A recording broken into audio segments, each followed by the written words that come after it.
Nope. Again, I was assigned to the 35th Tactical Fighter Squadron.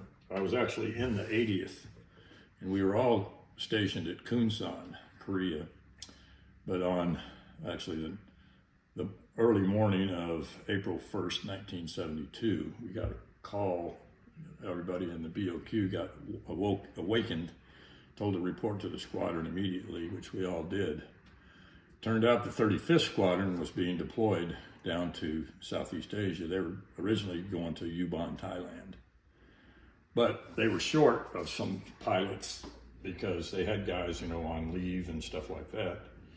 So they were looking for other guys to augment, and I ended up being one of the guys to augment their squadron. So I wasn't actually in their squadron. So initially we went down to Yuban. We spent about 10 days to 2 weeks there.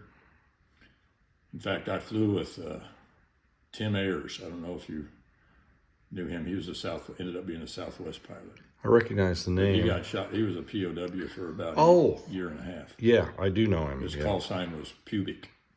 Okay. Nothing like hitting below the belt, huh? Well, he was at Yuban. In fact, he gave me 2 checkout rides. So he would ride in my back seat, on a mission to make sure I was up to speed. Anyway, after about, 10 days or so, they sent us to Da Nang. So we're in Da Nang, South Vietnam, which wasn't that far from what we called Route Pack 1, which was the first, we called it route package, which was basically a geographical area that we had just divided up North Vietnam into route packages 1 through 6. So Route Pack 6 was the far north. That was Hanoi all the way up to the Chinese border. Pack 1 was just above the DMZ, up maybe 30 or 40 miles north. And then full east to west boundary of North Vietnam. Well, we were given a target in Route Pack 1. So it was just on the other side of the DMZ. And this was, the reason we were called up is because the North was invading the South. And Nixon decided there would be no American ground troops. So the only thing he could do was build up our air forces, to bomb the crap out of the North Vietnamese. And so our target that day was a SAM storage area in Route Pack 1. And the flight lead was named Jim Beatty, really outstanding guy. He actually had 3 MiG kills. I don't know how many hours of combat he had, but he had a lot. He was the squadron weapons officer, and he was the flight lead, and we had an 8 ship. I was number 8, so I was, in the front seat, and I had a back seater. And the flight was briefed as we were going to take off out of Da Nang, and because we didn't have that far to go, we could stay low altitude the whole time.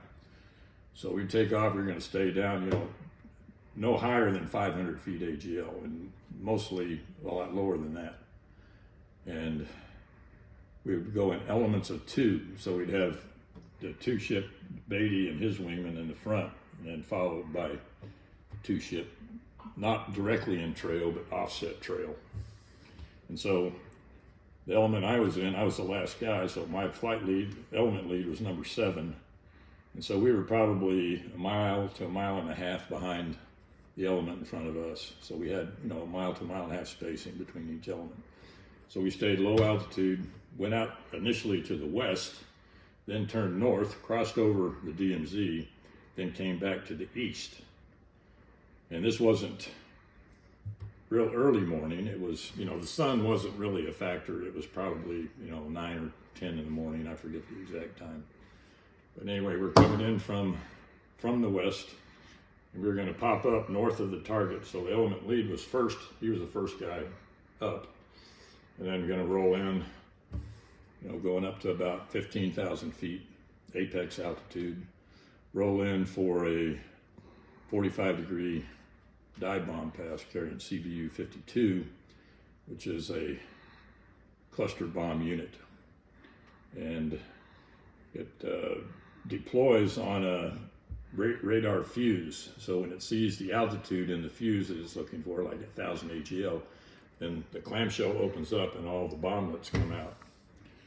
And the reason that was picked was because it was a SAM storage area, and SAMs are soft skinned, and so this was supposed to be, you know, a good munition against that target. So I go over to the left-hand side of the element lead. I'm just flying formation off of him. I'm probably, you know, 300 feet away from him. And I'm looking at the flight lead. I can see flight lead pop up. So I say, okay, you know, we're going to be going here pretty soon. And I'm kind of looking in the target area, and it comes time for us to pop up. So we start to pop, and we're, you know, climbing through maybe 6,000 to 7,000 feet, you know, and I see all these flashes on the ground. And I'm thinking, man, those CBUs are really effective. And then I look up and see the flight lead. He's still coming down the chute. He hadn't dropped his bombs yet. So I'm thinking, well, that's not CBU 52. That's a AAA. So from then on, I'm just concentrating on flying formation. So we get up to the top, the apex altitude, we start rolling in. I cut to the inside of my leader and try to get a little closer to him so I can tell exactly when his bombs go, because that's when I'm supposed to drop mine. Meanwhile, my back seater's calling out the altitudes, because we're supposed to pickle at about, pickle the bombs off at about 7,000 feet AGL. So he's calling off the altitudes on the altimeter. And at 1,000 feet above pickle altitude, so at 8,000 feet, he's supposed to say ready, indicating we're 1,000 feet above pickle. And then when we hit pickle altitude, he says pickle, and I'm watching the flight lead to make sure the bombs come off. Well, we get to 8,000 feet, and he says ready, and then the next thing I hear him say is, holy shit. And I'm thinking, and I said, what's up? And he said, we just went supersonic. And what happens in the F4 when you went supersonic is the altimeter just started going crazy. So as soon as I see the bombs come off, I just pickle my bombs off. And I'm just flying formation. And then the next thing I see, we're going back down to low altitude. And the next thing I see is the element we were behind, we're passing them real fast.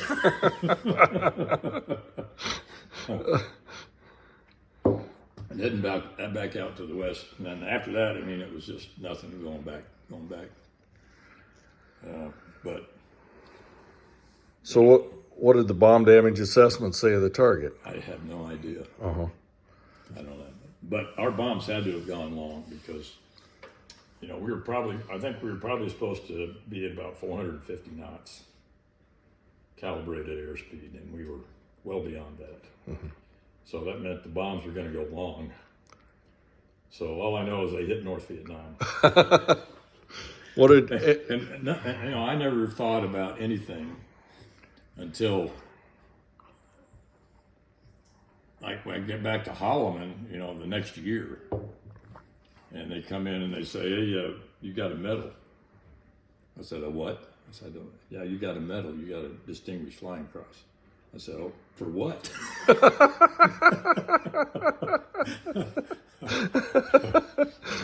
So they gave me the medal and showed me the verbiage that went with it. And I said, oh yeah, okay. So I had no idea that Beatty had even submitted the whole flight for a DFC, and not for valor or anything like that. It was just for aerial achievement or something like that. So awesome. But all in all, it was pretty funny. Some of it, I'm sure, was for not running over your flight lead.